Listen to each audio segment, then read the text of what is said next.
Kira macam Ahmad Saifuddin tu kena pakai scarf dah tu. Dia dekat Facebook Satu Belia Satu Kemahiran Jadi kalau nak share Ahmad boleh ambil dekat Facebook Satu Belia Satu Kemahiran. Satu Belia Satu Kemahiran. Aku kat rumah ni pun isu tablet boleh tahan juga. Tukar-tukar. Ahmad Info punya ramai. Dah hilang dah Ahmad. Hilang tak? Mana kau? On lagi ni. Muka tak On nampak lagi. pun. Pasal video ada. Nampak? Nampak. Oh, dia tak boleh nak tu.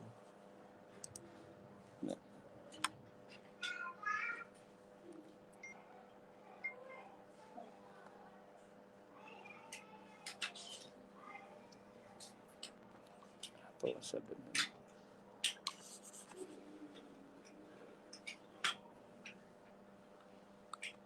Ya, kita ada masa lagi 5 minit lagi lah.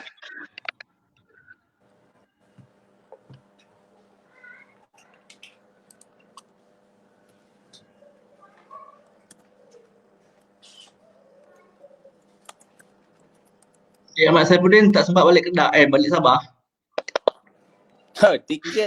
Tiket dah kena cancel, patut esok. Tak, kena tanya dia berapa banyak duit yang lebur. Oi, mampu. Bila itu setahun punya simpan. Kalau balik seorang tak apa, ini satu batalion. Ibarat kata menabung dari kecil kan. Aduh, itu keluar pula.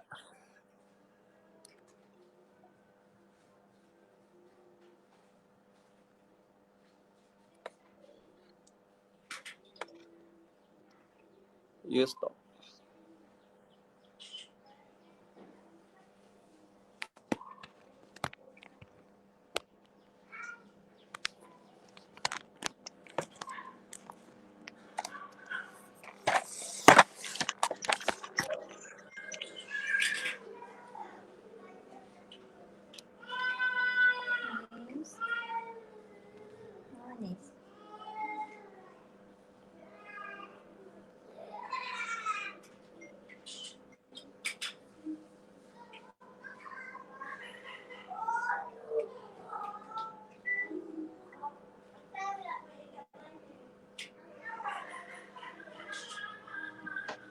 Okey, nanti dekat bawah ni boleh nampak kan tu. Boleh nampak kalau orang stand komen. Nampak ni okay. Satu ni dia tanya ni apa seterusnya.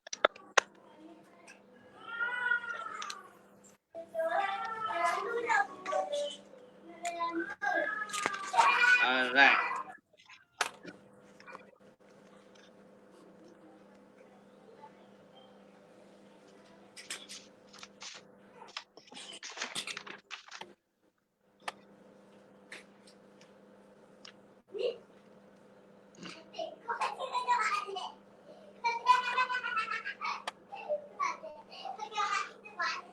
Dah mungkin ramai dah mula masuk lah.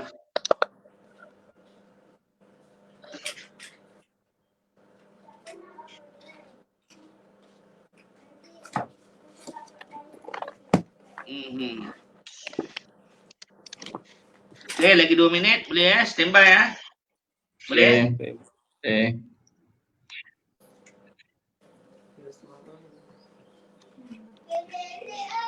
Cik Ahmad dengar Cik Ahmad? Okay, dengar.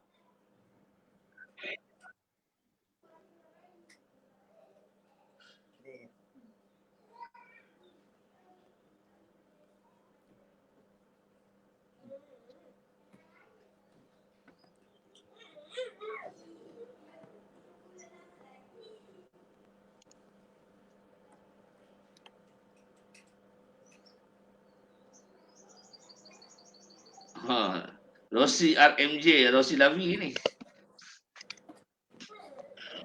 Assalamualaikum Rosi Lavi, okey? Apa khabar, sihat Azharul Azmi kamu zaman watching. Okay, alhamdulillah makin ramai yang dah mula share kita punya live ni. Okey. Kita dah boleh mulakan Okey Boleh. Okey, Assalamualaikum warahmatullahi taala wabarakatuh. Selamat sejahtera. Alhamdulillah sekali lagi kita bertemu dalam Youth Talk yang diinisiatifkan oleh Federasi Kebangsaan Pekerja Belia, iaitu salah satu NGO yang memfokuskan kepada pembinaan bakat dan potensi golongan belia di negara kita. Jadi topik perbincangan kita pada hari ini ialah berkaitan dengan belia lepasan SPM dan pasca PKP, sama ada mereka ni nak pergi sambung belajar ataupun hendak bekerja. Jadi bersama kita pada sesi kali ini iaitu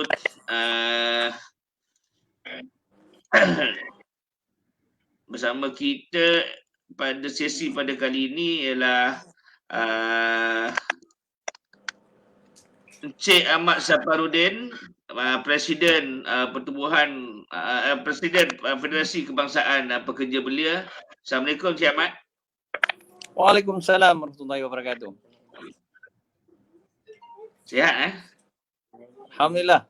Ada di mana Rambut tu? pun makin sekarang ni berada macam biasa, berada di rumah. Jadi rumah ni agak meriah sikit tapi mujur lah, dapat terkawal lagi. Jadi kalau ada dengar suara-suara yang asing tu harap okey . Okey. Okey, bersama kita juga adalah Dr. Muhammad Rozi Hassan, merupakan penasihat teknikal Pertubuhan Kebangsaan Pekerja Belia Malaysia. Apa khabar Doktor? Alhamdulillah. Terima kasih. Okey.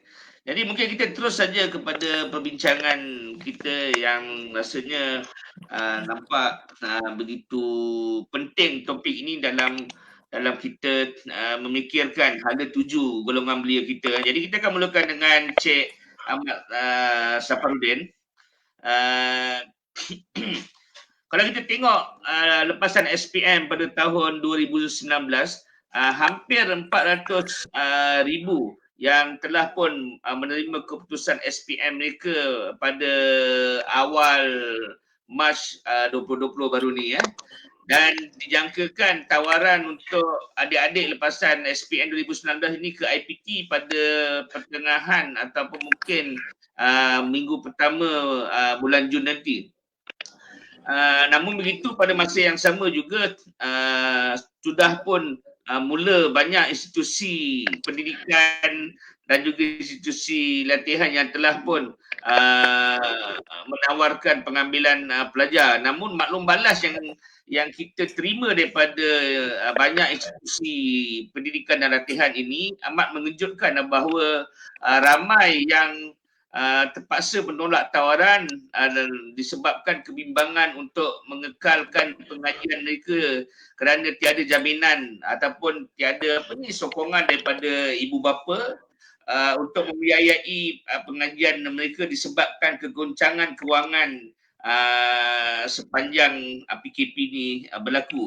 Ini suatu yang membimbangkan. Jadi Encik Ahmad, mungkin apa yang perlu sekarang ni kita cadangkan untuk dilakukan dan siapa perlu melaksanakan ataupun mengambil jalan untuk menangani masalah ini? Silakan. Ya, terima kasih Saudara Rizan dan juga ahli panel, sahabat panel Dr.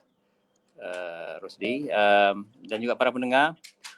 Pertama sekali premis kita bahawa pendidikan itu merupakan satu keperluan asasi kepada setiap manusia. Apatah lagi golongan belia di peringkat awal belia ini, umur dalam lingkungan 19 hingga ke 25 itu, hanya dengan pendidikan sajalah mereka dapat meroka potensi dan juga hala tuju masa depan mereka. Jadi pada hemat saya, dalam keadaan macam mana pun pendidikan ini sudah menjadi bahan yang tidak boleh dikompromikan.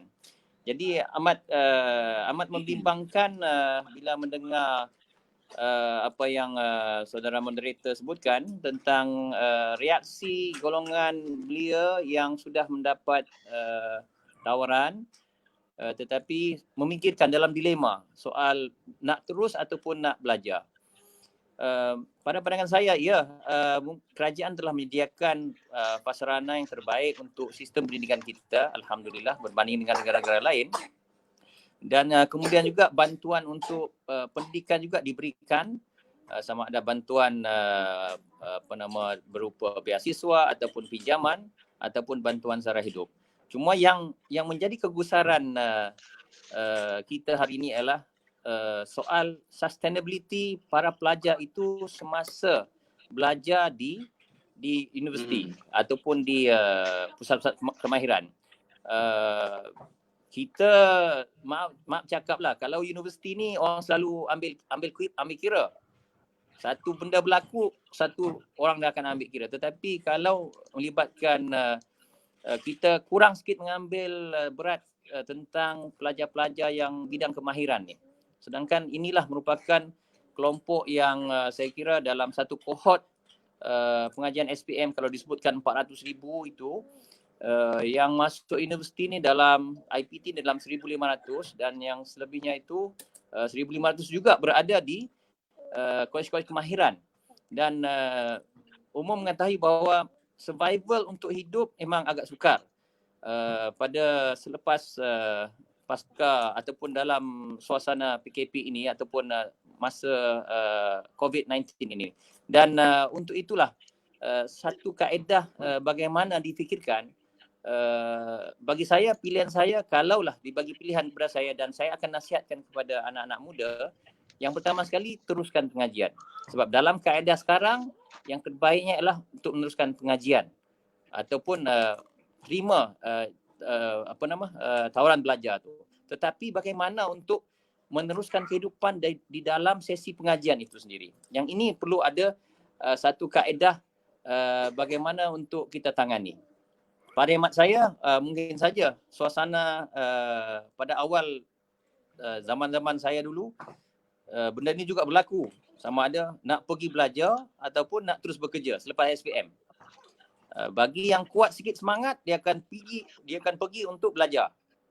Bagi yang merasakan bahawa belajar ni jauh lagi, kita tak pegang duit lagi, kita nak dengan rakan-rakan yang lain sudah ada motosikal dan kalau sekarang ni kereta lah. Jadi kita kena bekerja untuk pegang duit dahulu. Kan? Jadi itu persoalan dan kaedah inilah perlu dibimbing oleh kepada generasi muda hari ini. Saya dengar Saudara Rizan sendiri dapat WhatsApp gitu, saya pun duk perhati, kata inilah anak-anak muda yang perlu dicenderungkan. Tetapi persoalannya semasa di dalam pengajian, apakah survival mereka itu dapat kita teruskan? Dan di sinilah perlunya ada satu sikap dipanggil sikap survival itu sendiri di kalangan anak-anak muda kita hari ini. Sebagai contoh,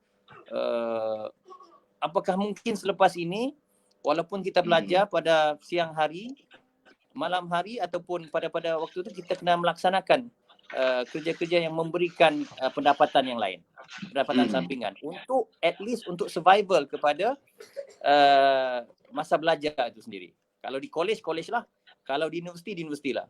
Pada tahap itulah untuk yang penting ialah duit makan dan pengajian itu settle. Tetapi untuk benda-benda yang lain, sangat itu kena ajar lagi soal keutamaan dalam soal perbelanjaan.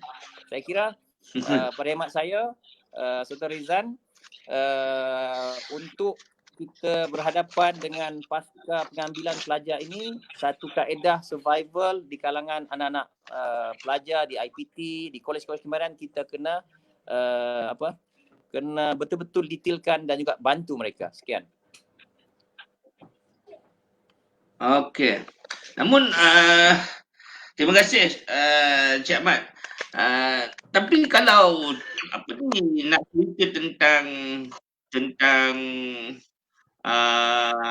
mereka ni lepas SPM masuk ke alam pekerjaan, mungkin sekarang ni ada pro and con tertentu lah. Sebab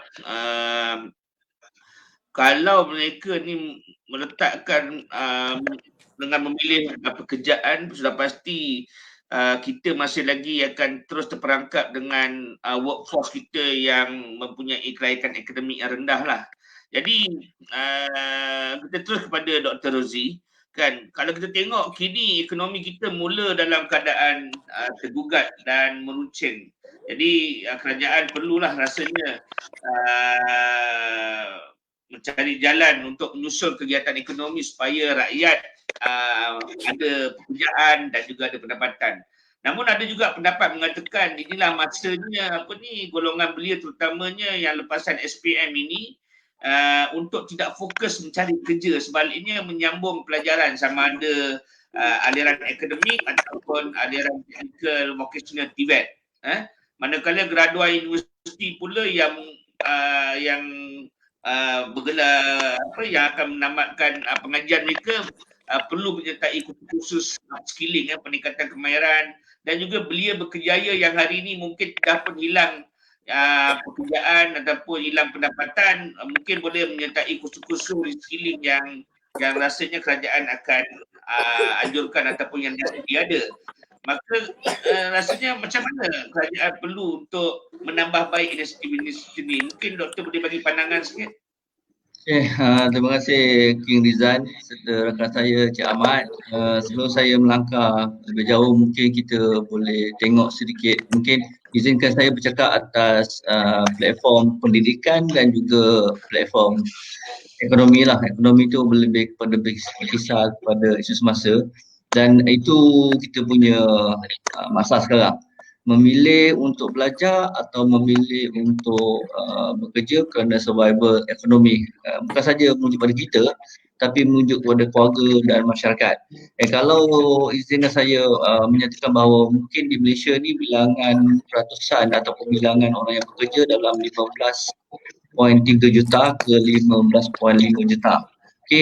Kalau dalam konteks belia yang berusia daripada 15 hingga 30 tahun ni, hampir merangkumi 40% tenaga kerja adalah dalam lingkungan belia ni lah. Maksudnya golongan belia ni very produktif lah.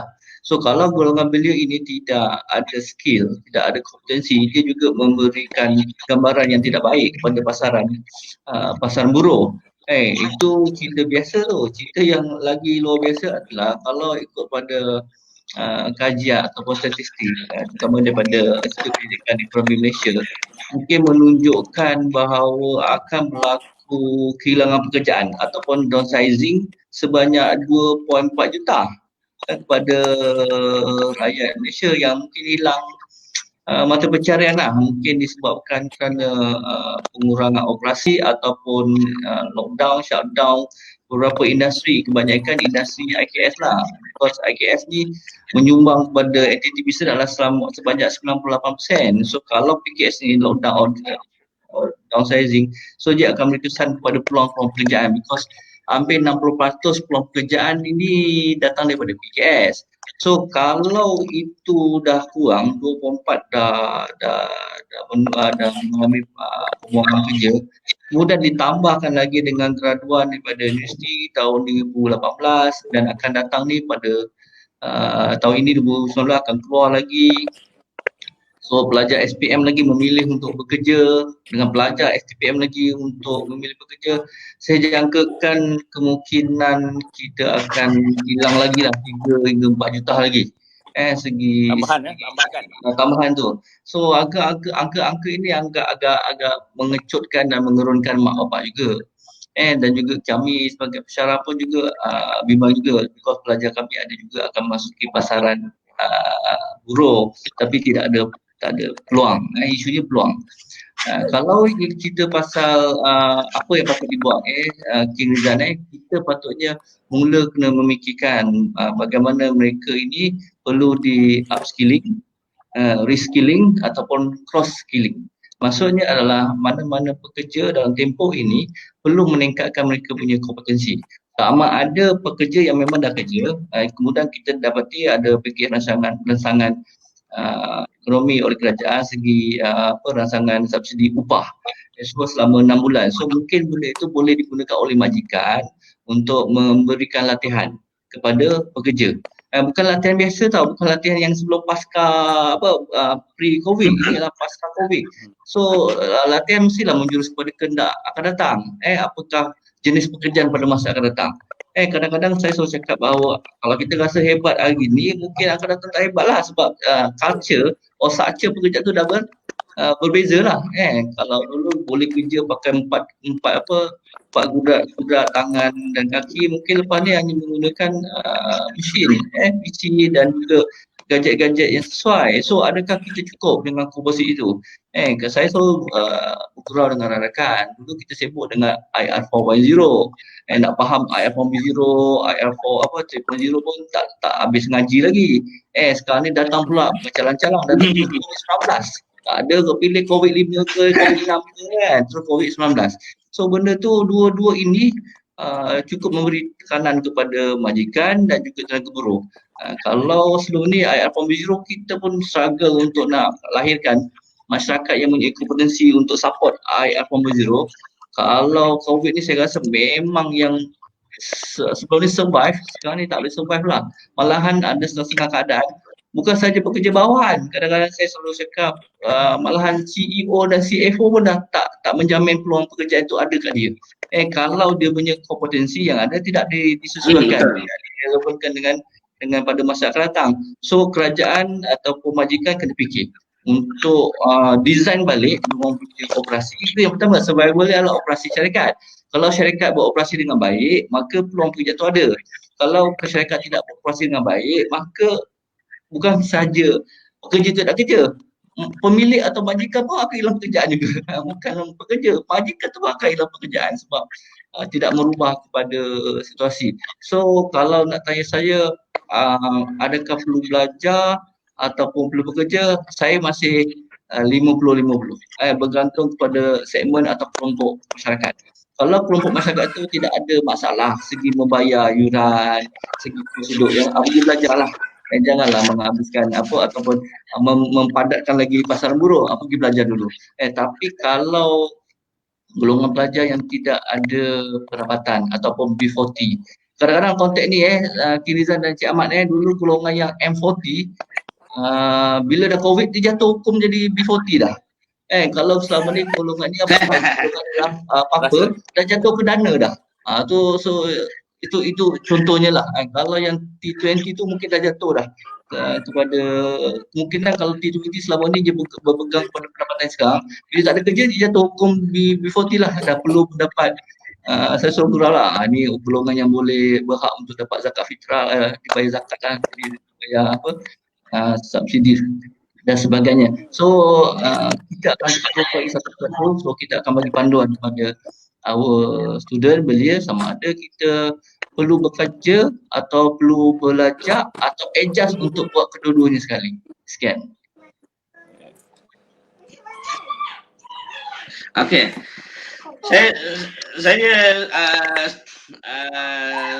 suka untuk ada dengar Dr. Rozi kata tadi kan, masih lagi 50-50 dia bergantung kepada pattern keluarga ataupun individu itu sendirilah. Okey. Namun mungkin dalam keadaan sekarang ini konsep latihan ataupun pendidikan yang mungkin boleh diperkasakan secara besar-besaran oleh kerajaan, maybe seperti apprenticeship contohnya, di mana mereka mendapat latihan di industri dan juga terus bekerja. Jadi ini salah satu cara yang boleh merancangkan kegiatan ekonomi dan juga merangsang pertumbuhan pendapatan kepada belia-belia kita. Okey, ada komen daripada Dr. Haslinda, kemahiran untuk hidup bersama COVID-19.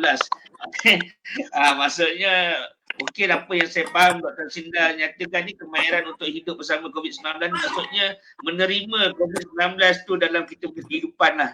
Jadi Cik Ahmad, kita balik pada Cik Ahmad lah, Presiden Federasi Kekuasaan Pekerja Belia. Kalau kita tengok surat khabar hari ni, media hari ni banyak yang melaporkan bahawa talian sokongan psikososial Kementerian Kesihatan mencatatkan hampir 50% panggilan berkaitan kesihatan mental seperti stres, bimbang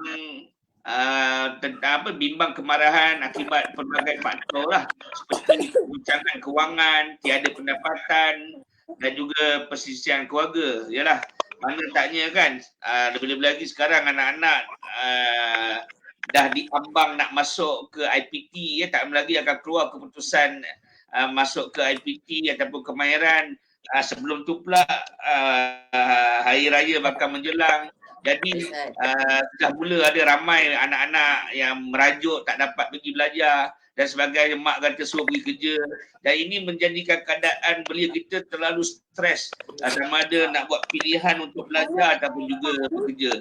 Jadi saya nak tanya Encik Ahmad, sejauh mana Encik melihat sokongan sosial yang digerakkan sepanjang peperangan dengan pandemik COVID-19 ini benar-benar menyantuni belia kita? Silakan. Ya, saya ingat ini satu persoalan kesihatan, kekuatan dalaman kita yang benar-benar diuji dalam COVID-19 ni. Saya sendiri bersyukur walaupun kapasiti rumah pemuatan ramai, tetapi kapasiti rumah ni boleh tampung lagi, campur dengan luar, ada sikit tanah luar boleh cangkut. Jadi kemarahan itu boleh ditumpahkan dekat tanah lapang tu, kita buat kebun. Tapi kalau sebelum tu Cik Ahmad, dah masih maintain M40 ke ataupun dah turun B40? Yang terkesan turun darjat. Dia turun darjat tu tak apa, yang penting darjat. Tapi Ramadan ni supaya dia meningkat lagi, darjat takwa tu. Okey, amat membimbangkan ya, bila mana soal talian kaunseling ini begitu tinggi, dan kita rasakan bahawa benda itulah manusia dia kena ada tempat untuk dia luahkan ruang-ruang bagi mereka. Bila berada dalam kawasan yang tertutup, khususnya di kawasan-kawasan perumahan PPR, kesan sosial dan mental sangat tinggi. Dan itu yang kita amat melihat bahawa bagaimana generasi muda ni, dia dua benda dia nak fikir. Satu, akademik dia, yang kedua pasal kehidupan dia. Maksudnya akademik dia tengah dibuai, nak belajar ke nak sambung belajar ataupun nak kerja. Kemudian yang kedua, nak duduk rumah tu ke ataupun nak pergi keluar. Jadi itu satu hal yang begitu mencabar. Dan pada hemat saya, apa yang boleh laksanakan dalam konteks ini untuk melihat bagaimana ruang-ruang ini dapat kita laksanakan dalam tempoh selepas hidup bersama COVID ini ya. Antara benda yang kita boleh laksanakan khususnya ialah bagaimana mengalihkan kemahiran mereka dalam bentuk sumber pendapatan. Saya masih lagi melihat kepada kebolehan individu itu sendiri. Maksudnya kebolehan kita dari segi kemahiran yang ada, dan kalau saya ditanya kepada rakan-rakan ataupun orang muda dalam situasi sekarang ni mereka mana, saya akan tanya dia apa kebolehan yang anda boleh lakukan dalam tempoh masa ini. Sebagai contoh, kalaulah dia ni memang kaki internet, online apa semua, kenapa tidak gunakan kemahiran itu untuk buat store online misalnya, niaga secara online. Tak perlukan modal cuma ambil daripada peniaga-peniaga. Saya tengok pun rakan kita Saudara Rizan pun sudah mula buat macam tu. Saya pun terkesan juga, itu menarik tu. Maksudnya tanpa modalnya tak ada, tetapi menggunakan aset orang lain untuk mendapatkan sumber pada kita. Ini kemahiran yang perlu ada. Kemudian yang kedua, saya juga galakkan, saya ambil contoh anak-anak saya lah. Saya galakkan dengan dia, okey, apa kemahiran dia? Nak melukis. Lukislah apa-apa pun. Lepas ni kita buat frame elok-elok. Kalau cantik, jual online. Yang penting dia akan merasakan bahawa kemahiran dia itu dinikmati oleh orang lain, dan yang paling penting dia dapat cash money. Orang muda dapat cash money, selesai masalah dia. Bukan saja orang muda, orang kita pun dapat cash money, selesai banyak benda. Jadi saya ingat dalam hal-hal begini kita kena melihat based on kepada kemahiran setempat yang boleh kita aplikasikan. Kalau saya ada ruang, insyaAllah selepas ni untuk kita melihat PPR yang ada, bagaimana untuk kita manfaatkan mereka dalam tempoh ni. Dan saya menjagakan bila Dr. Rozi sebutkan soal lambakan kerja dan juga bagaimana IKS pun begitu tenat untuk sustain dalam isu menggerakkan operasi mereka, kita kena kembali kepada kaedah.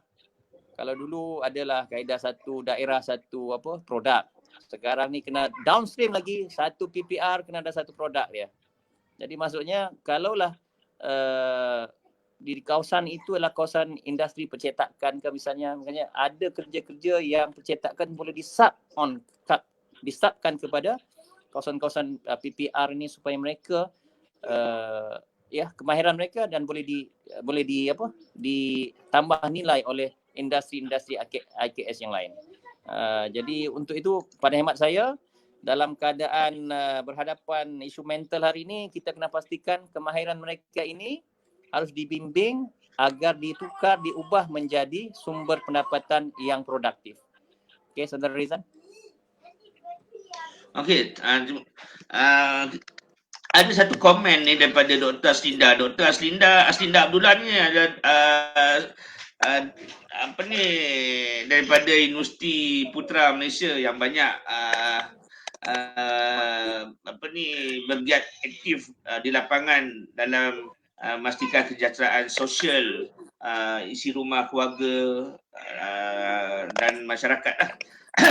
Apa yang dinyatakan data FAME ni NGO yang diuruskan oleh Dr. Aslinda menunjukkan 75.6% masyarakat berada di tahap kebimbangan yang tinggi.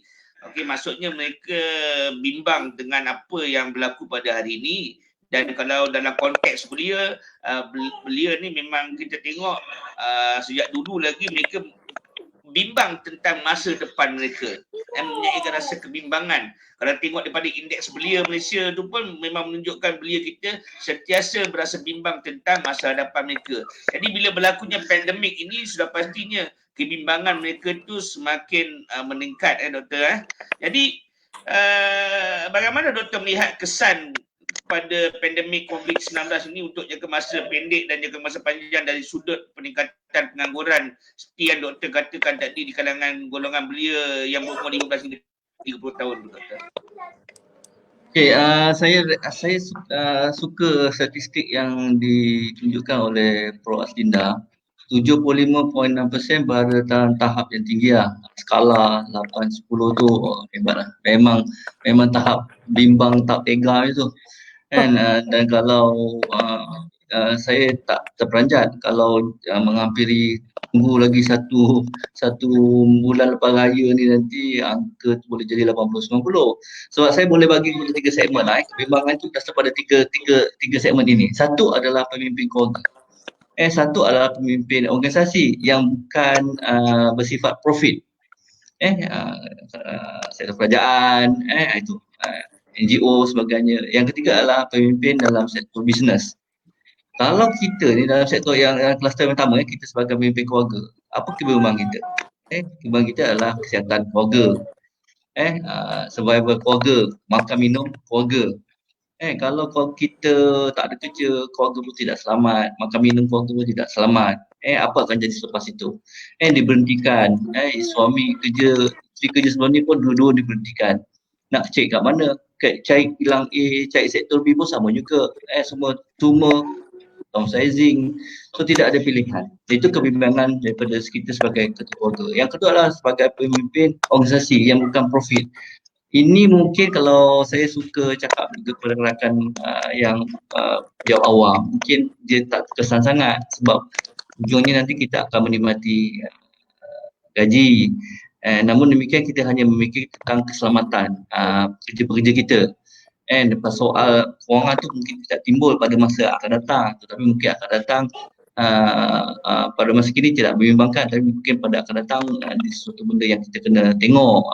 Tak selamanya kerajaan boleh ada struktur kewangan yang banyak, tapi cukuplah kali ini mungkin di pemimpin kerajaan mungkin hanya memikirkan tentang keselamatan keluarga dan pekerja awam. Ini berbeza dengan pemimpin dalam aktiviti bisnes, organisasi berdasarkan pada profit oriented. Dia perlu juga memastikan jaminan operasi syarikat. Kerana jaminan operasi syarikat tadi saya kata juga menjamin peluang pekerjaan dan pendapatan kepada orang lain. Okey, di samping dia juga memikirkan keselamatan keluarga dia juga tak pasal-pasal kena memikirkan keselamatan keluarga-keluarga yang lain yang di bawah tanggungjawab dia. So,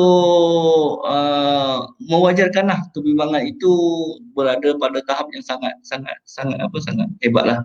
Bukan disebabkan faktor keselamatan dan kesihatan, tapi faktor ekonomi. Itu kadang-kadang kita kena terima bahawa kenapa kerajaan terlalu ataupun terpaksa membuat pilihan untuk mengadakan PKP bersyarat dengan membuka beberapa sektor ekonomi.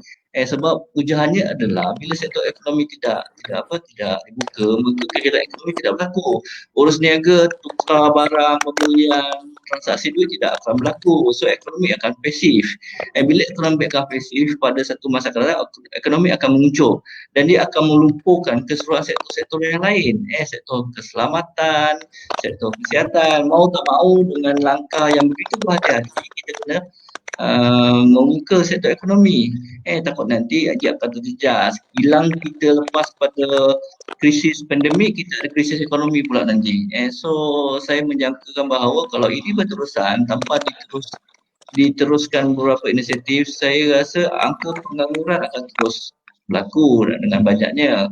Dan kerajaan, saya refer kalau dalam konteks ini saya suka menyebut dua kementerian yang begitu signifikan. Kementerian Sumber Manusia dengan MITI. MITI ini harus memikirkan bagaimana nak merangsang atau merancangkan balik kegiatan industri, terutamanya IKS. IKS ini untuk dia membuka perniagaan, sama ada nak transform mereka punya operasi kepada digital. Inilah masanya. Jangan mungkin tidak terlalu lewat, tapi agak struggle jugalah untuk nak transform our business IKS tu daripada konvensional to digital, tapi tak ada pilihan. Itu je pilihan yang ada. Dengan IKS ni buka, beroperasi dengan baik, maka peluang pekerjaan itu wujud balik. Dan boleh memberikan kelegaan hati kepada semua pekerja, mereka akan stabil dan akan selamat. So dia juga akan mengurangkan insya-Allah kebimbangan yang Prof Aslinda beritahu tadi. So itu yang kedua. Yang ketiganya adalah kita kena pastikan bahawa Kementerian Sumber Manusia perlu memberikan ataupun merancangkan skim-skim tertentu untuk latihan semula, macam reskilling, upskilling dan cross-skilling. Janganlah bagi kursus-kursus yang dah lapuk, yang dah konvensional. Mestilah bagi kursus-kursus yang relate dengan pendigitalan pada masa akan datang. So future workforce pun kena tengok lah. Bukan sekarang punya trend. Sekarang ni future workforce kita pun tak pernah bayangkan future workforce. Kita duk berbalik-balik tentang future workforce yang menyediakan bagi mendepani IR 4.0.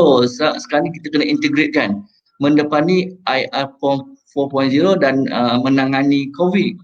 Sebab tidak saya nampaklah tidak ada yang lebih hebat daripada penanganan COVID ni lah. Meruntuhkan keseluruhan sistem ekonomi dan juga kadang-kadang sistem pemikiran pun kita jadi jam lah. Jadi jam dan hang lah sekejap. Sehingga menimbulkan kebimbangan. So saya rasa kedua kementerian ini perlu cepat bertindak. Kementerian Sumber Manusia dengan MITI.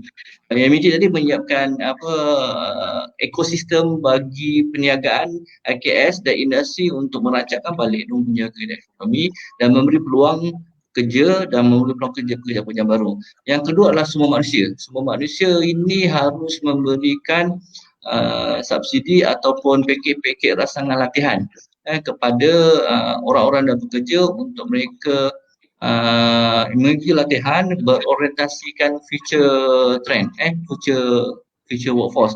Di samping juga kalau mungkin di peringkat Kementerian Pendidikan Tinggi mungkin boleh melihatlah tentang tempoh masa, mungkin kalau diberikan latihan-latihan lain lah untuk memanjangkan tempoh mereka untuk berada di industri, jangan terlalu awal memasuki pasaran pekerjaan, yang pasaran pekerjaan pun dah tepus lah ni, and bila masuk lagi dia tidak membantu banyak pun, tapi elok diberikan tempoh masa 6 bulan tempoh untuk menambahkan lagi skill-skill yang tidak ada dalam kerangka awal pengajian itu, jadi ekstra.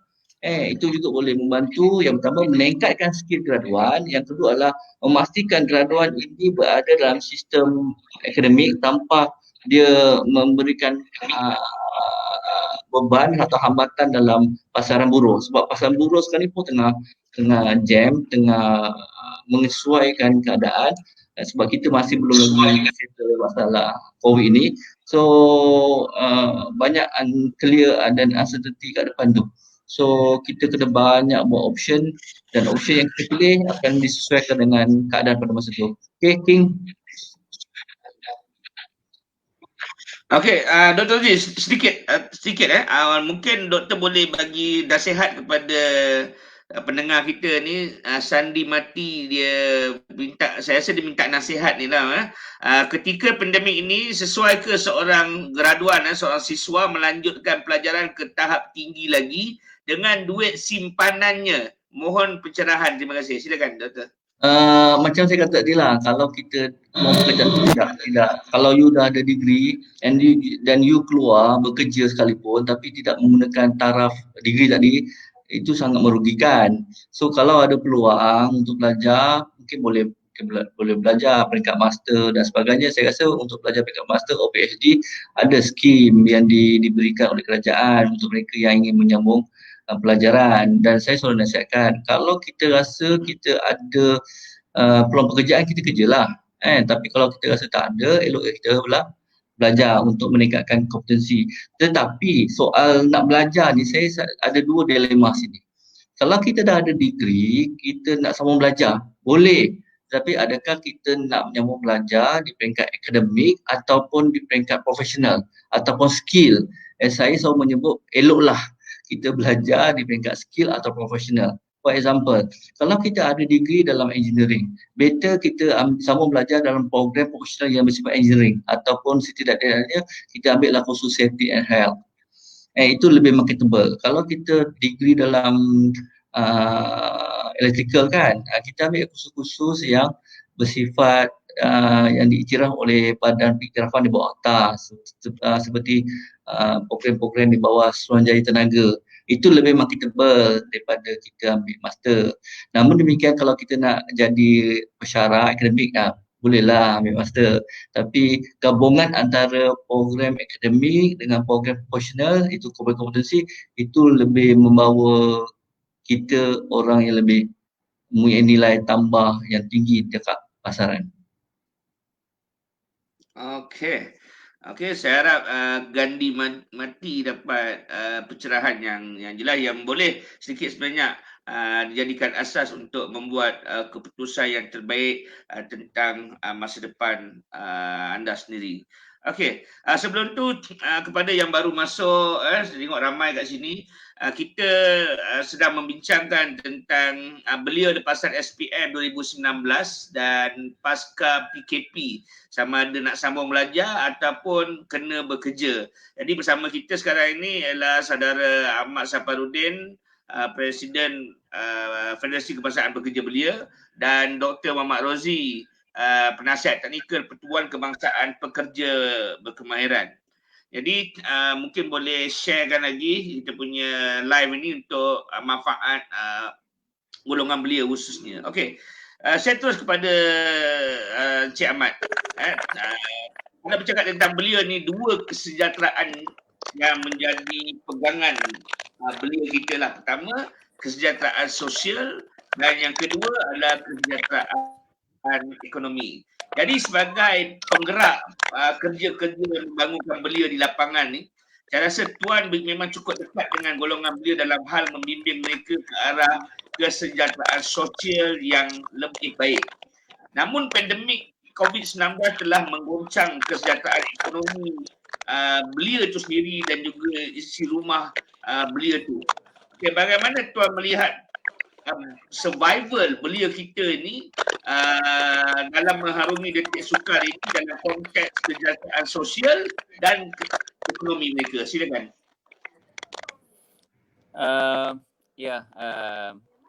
Ada satu pepatah yang sering kita pegang ialah bila ada kesusahan, di situ akan ada kesenangan. Maksudnya kalau kita sekarang ni musim Ramadan pula, orang baca Quran, dalam Al-Quran disebut tentang ujian ini ya. Auzubillahi minasyaitonirrajim, dalam surah Al-Ankabut, ahasiban nas ayyutraku ayyaqulu amanna wa hum la yuftanun. Adakah seseorang itu mengatakan dia sudah beriman sedangkan dia tidak diuji lagi? Jadi dalam konteks ini menyambut saudara moderator sebutkan tadi bahawa saya berkeyakinan bahawa apa yang telah kita ajari kepada remaja-remaja kita, belia-belia kita 2-3 tahun lepas, dia akan diuji pada zaman ini. Maksudnya kalau betul sistem pendidikan kita, sistem pengajaran kita, sistem pemberian maklumat dan pendidikan kita kepada generasi kita yang 2-3 tahun lepas, dia akan diuji di dalam masa inilah. Maksudnya dalam ujian inilah dia akan menghasilkan kedaya tahanan, daya tahan belia-belia kita. Dan alhamdulillah sebenarnya kalau para pengkaji sosial misalnya saya galakkan, ini sebahagian daripada kerja kita jugalah dalam Federasi Pekerja Belia untuk melihat trend ataupun pola-pola dalam belia dalam menghadapi COVID-19 ini. Macam mana?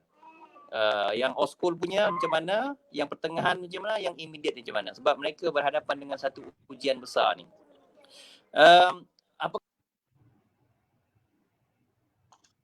Dah terkeluar. Okey, tak apa. Nanti kejap lagi kita tengok, mungkin ada line terputus kepada Cik Rozi Dr. Rozi. Ya. Okey, kita terus mungkin kita boleh terus kepada doktor. Kalau kita tengok sebelum pandemik, tadi doktor ada nyatakan dan juga menyentuh tentang revolusi industri 4.0. Okey, kalau sebelum pandemik COVID-19 berlaku, negara kita begitu serius memperlengkapkan IPT, institusi kemahiran, termasuk juga majikan tentang keperluan RI 4.0 ni. Jadi nampaknya COVID-19 hadir dan memaksa suatu perubahan drastik dan serta-merta.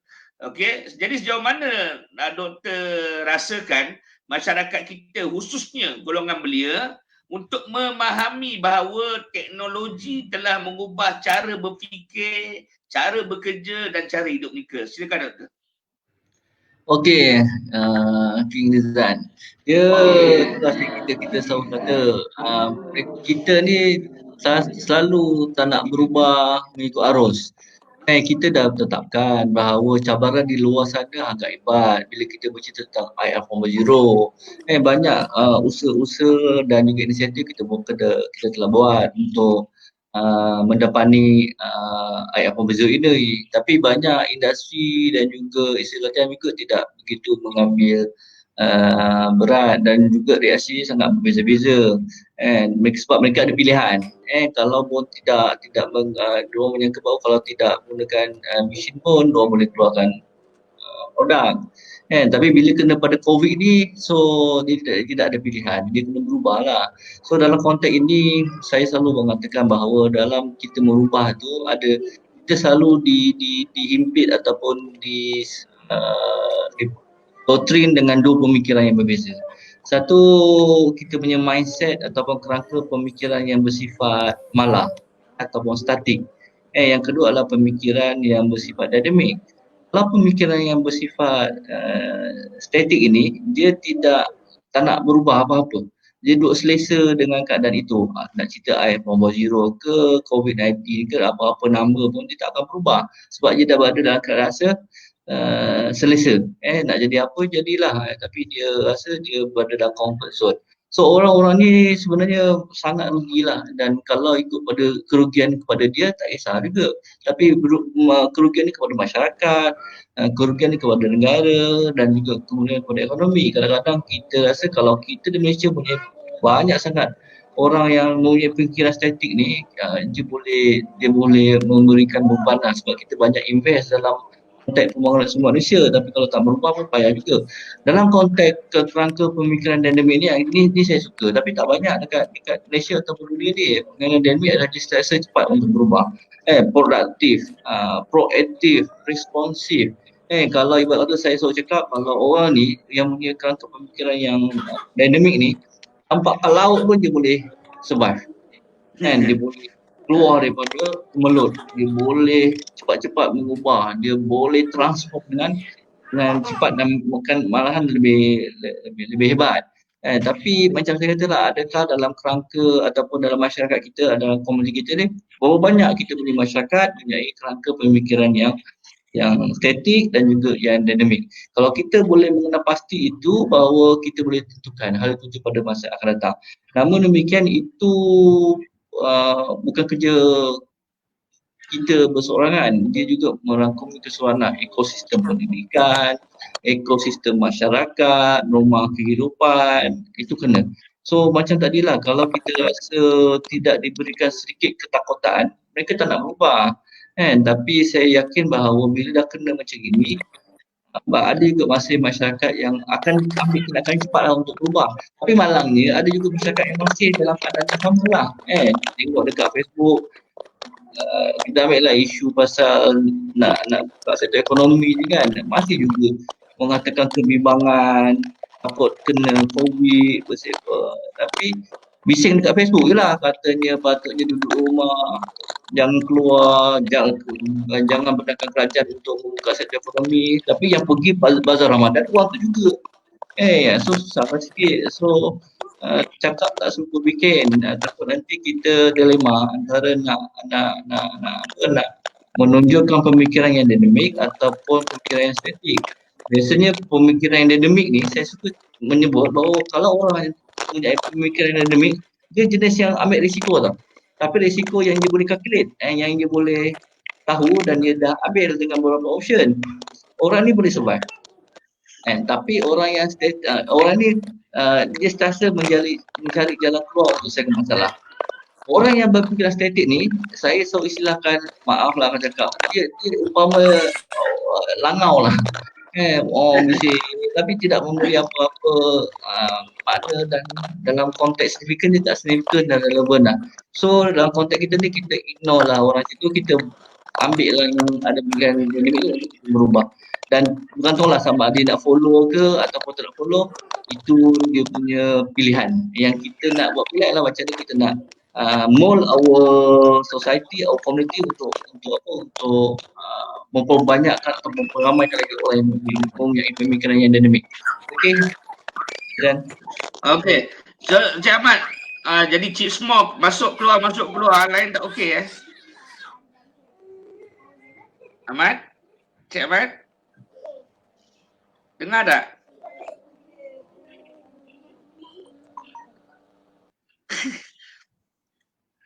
Jamak keluar lagi. Okey. Kita masih lagi membincangkan tentang beliau lepas SPM 2019 dan juga pasca PKP, sama ada mereka ni memilih untuk bekerja ataupun untuk menyambung pelajaran. Dan sudah pasti isu-isu yang berkaitan dengan kenyataan sosial dan ekonomi menjadi, kata orang tu, pertimbangan, menjadi satu pertimbangan utama ibu bapa dalam memastikan untuk membantu anak-anak mereka memilih haluan masa depan. Dan pastinya belia kita sendiri juga perlu benar-benar serius dalam membuat keputusan, dan akhirnya pilihan atau keputusan yang mereka lakukan itu, mereka perlu ada rasa tanggungjawab terhadap masa depan mereka sendiri. Jadi Cik Ahmad, boleh ke sekarang boleh dengar tak? Okey. Hilang, tiba-tiba pula hilang. Cik Ahmad, boleh sambung balik tadi ya, tentang kesejahteraan ekonomi dan juga kesejahteraan sosial tadi tu.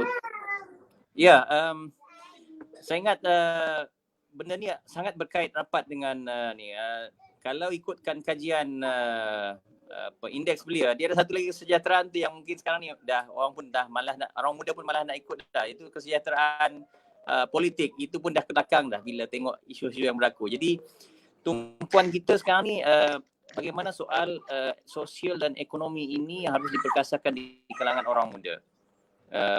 Kalau disebut dalam surah Quraisy pun Allah menyebutkan dua perkara, wa amanahum min khauf.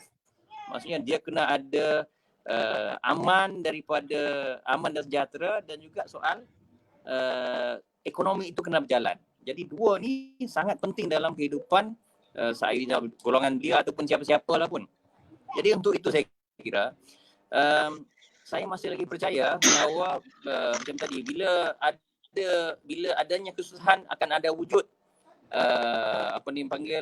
kreativiti yang ada dalam masyarakat kita. Sebab itu namanya potensi yang perlu kita garap.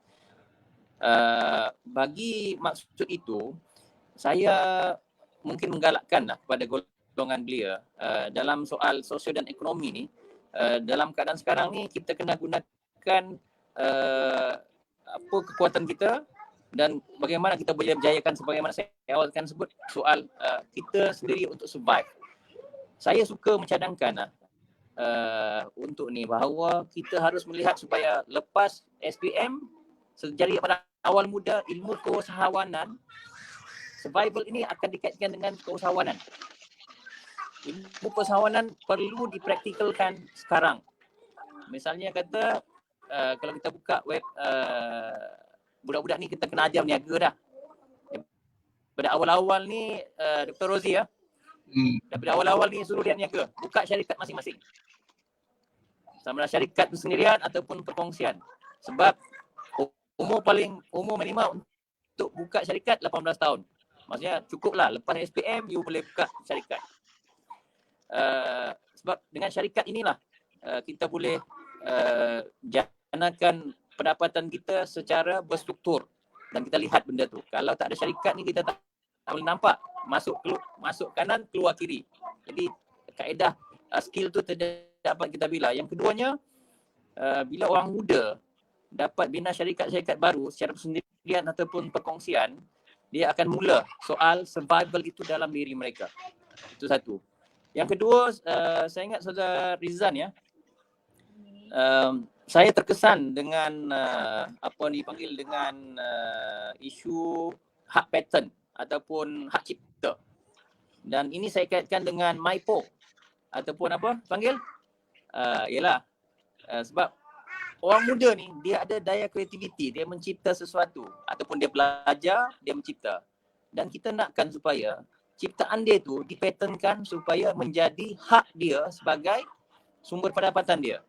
Dan saya ingat ini ruang-ruang yang boleh kita gerakkan nanti supaya melihat kepada kemahiran individu itu dapat kita terjemahkan dalam bentuk pendapatan mereka. Jadi kalau ada anak buah Dr. Rozi ni yang bidang pembuatan, boleh design sesuatu, patentkan dia. Jadikan hak milik dia, sama ada dalam individu ataupun syarikat. Kalau kita kat sekolah kan ada pertandingan reka cipta, sebenarnya itulah ruang sebenarnya hak milik mereka. Saya terkesan benda ni adalah bila saya alhamdulillah lah ada ruang pergi luar negara. Saya lihat tu saya ke Paris. Kita berjalan sepanjang dia punya pedestrian tu, lihat kedai-kedai yang kita di Malaysia ni, yang kita duduk kat Malaysia kan, kita tahu jenama Paris ni Paris Saint Laurent, Levi Saint Laurent, apa lagi, Coach dan sebagainya yang jenama terkenal. Tetapi bila kita melalui kedai-kedai tu, jenama yang saya tak pernah jumpa kat Malaysia, tetapi dia terpaparkan tarikh lahir dia, established 1921. Maksudnya sejak 1921 dia telah membina satu produk dia sendiri. Dan itu dipatentkan sebagai produk dia. Dan ini menjadi sumber kekuatan kepada ekonomi dia. Dan mungkinlah sebagaimana disebutkan tadi, hampir 90% kekuatan ekonomi kita adalah pada IKS. Jadi maka kita mulakan benda ni daripada daripada kesulitan akan menampung kepada soal ada ruang-ruang pembaikan dan juga kesejahteraan itu. InsyaAllah. Terima kasih. Okey. Jadi kita telah pun sampai ke penghujung ya. Jadi masih lagi kita boleh merasakan bahawa amat sukar dan susah sebenarnya untuk menentukan sama ada belia kita khususnya lepas SPM ni untuk pergi belajar ataupun juga kerja. Jadi input yang diberikan oleh kedua panel kita ini sebenarnya banyak membantu bukan saja kepada belia kita tapi kepada ibu bapa dalam memberikan motivasi, dorongan, semangat kepada anak masing-masing. Dan yang paling penting juga ialah pemain-pemain institusi pendidikan tinggi ataupun institusi latihan kemahiran agar mereka juga sebenarnya dapat juga mempersiapkan diri mereka, dapat mempersiapkan delivery sistem mereka supaya ianya benar-benar terkini ataupun benar-benar dapat diguna pakai apabila belia-belia kita ini kembali ke alam pendidikan dan juga latihan. Jadi mungkin saya bagi masa lebih kurang dalam 3 minit kepada kedua-dua panel untuk memberi rumusan keseluruhan kepada apa yang kita bincangkan pada hari ini. Kita mulakan dengan Encik Ahmad dulu. Ya, kalau dalam menangani dua persoalan ini, saya lebih mencadangkan supaya belia-belia untuk terus sambung belajar, dan dalam masa sistem pembelajaran itu kita mencari kaedah-kaedah untuk kita survive di dalam pendidikan kita. Namun begitu, saya mengambil kira juga soal keadaan-keadaan tertentu, case by case, yang mungkin harus dilihat kepada keutamaan, sama ada kemampuan keluarga, kemampuan ekonomi dan sebagainya, dan situasi sama ada untuk meneruskan ataupun sambung bekerja. Tetapi pada hemat saya, nasihat saya, untuk maju dia kena ada ilmu, untuk kita mengubah persekitaran kena ada ilmu, dan carilah ilmu walau di mana anda berada. Sekian. Saya Dr. Rozi. Okey, tiga nasihat saya lah kepada belia dan juga siapa-siapa lah yang tak belia pun boleh dengar juga sebab dia general yang boleh dipakai oleh semua lapisan. Kita mempersiapkan diri kita kepada masa depan, tak kira lah COVID ke, COVID after atau apa serangan endap daripada belakang ke depan ke akan datang. Kita kena mempersiapkan diri kita dalam arena pendigitalan lah. Capaian digital, teknologi itu semua kena bermain di bibir, bermain di pemikiran. Itu yang pertama. Tak ada pilihan daripada pendigitalan. Yang kedua adalah transformasi minda. Kita kena cepat-cepat berubah lah. Jangan selesa dengan kehidupan sekarang. Kurang-kurangnya kita ada dua golongan belia, nak kerja ke nak belajar. Pokoknya dia ada dilema itu. Ada satu golongan yang nak gimana? Tak tahu nak gimana, nak rehat dulu. Itu lagi jenis yang tak berjenis tu. So bukan yang ketiga tu bukan pilihan kita lah. Dan yang ketiga adalah kena, tadi Cik Ahmad kata segi persoalan, saya sokong banyak lah. Tapi sokongan tak semestinya kita mulakan dengan perniagaan, tapi kita pakai dengan apa yang saya istilahkan sebagai gig worker. Gig worker ini kita boleh, kalau nak panggil worker ni apa, yang simple adalah macam Grab, Foodpanda, itu istilah sebagai gig worker. Maksudnya kita bekerja ataupun mendapat pendapatan berdasar pada kemahiran-kemahiran yang kita ada. Walaupun kita belajar, tapi kita still boleh bekerja secara part time berdasar pada kepakaran kita. Kalau kita rasa kita pandai dalam drawing, AutoCAD, itu kita boleh menawarkan servis kita kepada syarikat. Kalau kita pandai segi membuat marketing digital, kita walaupun kita sebagai pelajar tapi kita ada kepakaran itu, kita boleh dapat duit dari situ. Itu juga boleh menampung pendapatan kita. Dan kalau nak tanya saya, masih 50-50 lah kalau nak bekerja ataupun belajar sebagai panel. Tapi sebagai parent ataupun sebagai bapa, saya syorkan pergilah belajar dulu. Namun demikian tertaluklah kepada anak-anak belia saya nak pergi belajar ke nak pergi bekerja. Eloknya dalam bulan Ramadan ni pergilah banyakkan solat istikharah, nak pilih bekerja ataupun belajar, sebab kedua-duanya adalah rezeki Allah, rezeki yang berbeza-beza. Ada orang dapat bekerja tapi tak dapat belajar, rezeki dia lah bekerja. Ada orang yang dapat belajar tapi tak bekerja, rezeki juga. Kita kena faham itu, sebab dalam sabda Rasulullah, firman Allah dalam surah Al-Imran, sesungguhnya Allah memberikan rezeki kepada sesiapa yang dikehendakinya dengan tidak terhitung jumlahnya. So kita mintalah kepada Allah untuk tunjukkan sama ada kita belajar ataupun bekerja. Banyak masa lagi ni untuk pilih, cari yang maklumat yang relevan lah. Jangan pergi tanya kawan nanti ajak bekerja, kita ikut bekerja. Kalau ajak kawan kata pergi ikut belajar, ambil khusus apa? Khusus pejabat, kita pun tak berapa nak minat. Dulu pejabat pun tak pernah. So kerana ikut kawan, so elakkanlah so bincang dengan keluarga, bincang dengan orang-orang yang relevan, dan solat istikharah, minta doa. Sebab usia di 18 tahun ini juga penentu hala tujuh. Salah kita pilih jalan untuk belajar atau bekerja, maka hala tujuh kita akan jadi lain pada masa akan datang. So ujungnya saya rasa bukan minta nasihat panel lah, minta petunjuk daripada Allah lah. Sekian, terima kasih. Okey, alhamdulillah. Banyak sebenarnya yang nak ditanya lagi, tapi tak apa, mungkin ada sesi lain yang boleh kita lakukan seperti sesi ini juga, seperti contoh soal-soal pemilihan khusus juga akan menjadi satu perbincangan yang amat penting, sebab tadi Dr. Rozli juga bercakap tentang pendidikan dan sebagainya, kerja-kerja masa depan. Kita tak nak lagi belia kita memilih khusus yang akhirnya akan merangkap diri mereka dengan peluang pekerjaan yang sudah tidak akan ada lagi. Mungkin 2-3 tahun dah tak ada, ngam-ngam keluar saja dah jadi pekerjaan itu dah tak ada, dan menjadi beban juga kepada diri dia sendiri, dan kerajaan juga terpaksa memikirkan program-program tambahan kepada mereka juga.